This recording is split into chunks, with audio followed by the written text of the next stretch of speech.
Det er mandag den 26. april kl. 21. Velkommen til TV-avisen. En sag om milliarder af kroner har endelig nået sin afslutning.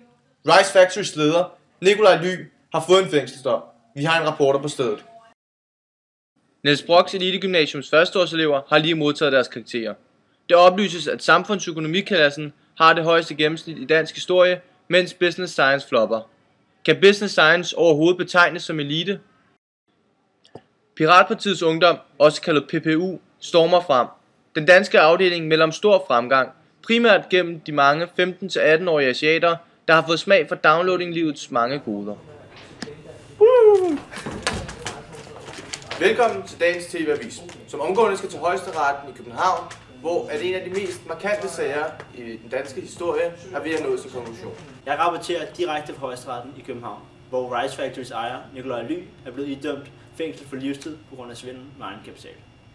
Efter halvandens års intens retsforfølgelse er det endelig faldet dom i den største sag om svindel i nyere dansk tid. Trods dommen i dag mener hovedpersonen, direktør Nikolaj Ly, fortsat at han er uskyldig.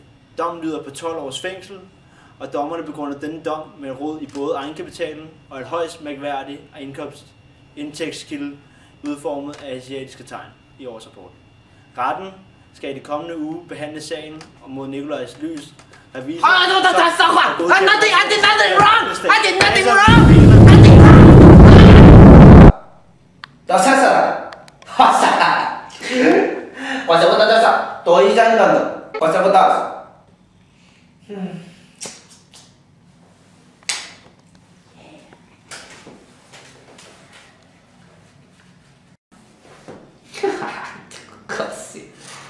Dumb numbers.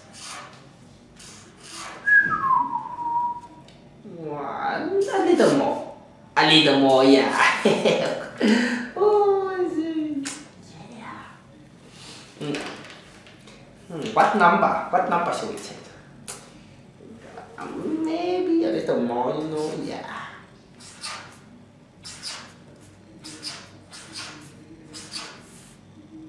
That's okay.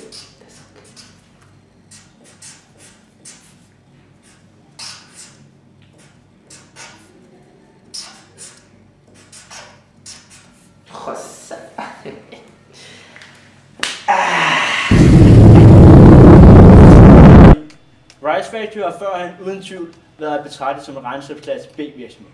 Men i år har nettoomsætningen været langt over 58 millioner kroner. Faktisk er deres indtægter pludselig steget med 1 milliard. Hvordan kan dette forklares uden brug af svindel? More Asian people come to Denmark. Therefore we sell more rice. Me do nothing wrong.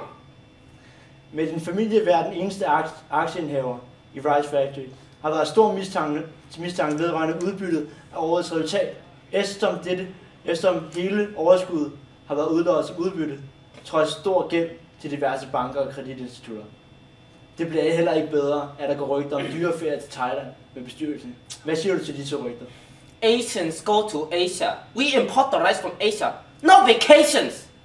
Shut up! Det er hermed konklusionen på en heftig retssag, som ender i en skandale. I det dømte må trækkes i retssagen. Tilbage til studiet. Christoffer Tolstrup, Asian TV. Højesteret, København. Tak for det. For at give et overblik over hele retssagen, har vi fået besøg af regnskabsekspert Danny Live, som vil forklare, hvor i ulovlighederne er fundet sted. God aften, Danny. Kan du fortælle os, hvorfor der var tale om regnskabssvindel? Jo, tager vi allerførst det grundlæggende kig på vurderingsprincipperne i et regnskab, så kan vi se, at Rice Factorys årsrapport allerede har været helt skæv på den. Først og fremmest så skal en årsrapport udarbejdes på en helt klar og overskuelig måde i henhold til klarhedsprincippet. Tager vi et kig på Rice Factorys årsrapport, er det ikke helt tilfældet. Det er svært at finde hoved i hale i noget som helst, og som det kan ses, så har nogle asiatiske tegn snedet sig ind et par steder. Det er også et problem, at der ude for de asiatiske tegn står en indtægt på 1 milliard danske kroner. Derudover er der noget med revisoren også, ikke? Jo, altså revisorens opgave er jo at kortlægge, om alt er sket i overensstemmelse med regelsættet. Mener revisor, at det der er tilfældet, så sætter han sin underskrift nederst på rapporten. Det er i dette tilfælde meget kritisk, i og med at årsrapporten er så uigennemsigtig, og der er så mange alarmer, der burde blinke ved gennemlæsningen af det her regnskab. Statsadvokaten har desuden lagt sag an mod revisoren, da de finder ham inhabil, og de frygter, at han er en del af Nikolaj Lys familie. Hvad har Nikolaj rent teknisk gjort for at få hive flere penge ind i virksomheden? Det, der er sket, er, at aktierne i Rice Factory alle ejes af familien Ly. Det vil altså sige, at et eventuelt udbytte det vil medføre en øget indtægt for hele familien Ly. Bestyrelsen har så valgt, at hele overskuddet for år 2010 skal gå til aktionærerne, hvilket dermed bliver hele familien Ly. Den model er meget atypisk, da enhver virksomhed med fremtidsstrømme ønsker at bevare noget kapital i selskabet til fremtiden. Normalt vil selskabet have udlået en del af overskuddet i udbytte, hvorefter resten af overskuddet i hele fold af 100.000 vil lægges i reserver, mens de sidste 1000 vil blive kaldt overført overskud. Men sagen er mere kompliceret end som så. Jo, altså der er yderligere sket det, at Ly, han har fået forøget aktiekapitalen i Rice Factory. Det har han gjort ved ganske simpelt blot at sætte flere nuller på aktiekapitalen, hvilket så har medført, at det udefra ser ud som om, at Rice Factory havde langt flere penge indskudt i selskabet, end hvad tilfældet reelt var. Det der betyder, at mange banker er blevet snydt til at tro, at Rice Factory godt kunne tilbagebetale store lån, hvilket så senere viser ikke helt at holde. Efter hvad jeg har hørt, så skulle der også være andre principper, der er blevet slækket lidt låst. Altså rapportens mangler, rapporten, dens mangler er mange. Ikke? Den mangler væsentlighedsprincippet, da faktorer som lang og kortfristet lån overhovedet ikke er nævnt. Derudover så brydes kontinuitetsprincippet, da regnskabspraksisen ændrer sig i løbet af rapporten, for at få varelageret til at se større ud, end det i virkeligheden er. Sidst men ikke mindst, så brydes der også klart med neutralitetsprincippet, da Rice Factory har udladet en del oplysninger, som påvirker omkostningerne, hvilket vil forværre resultatet.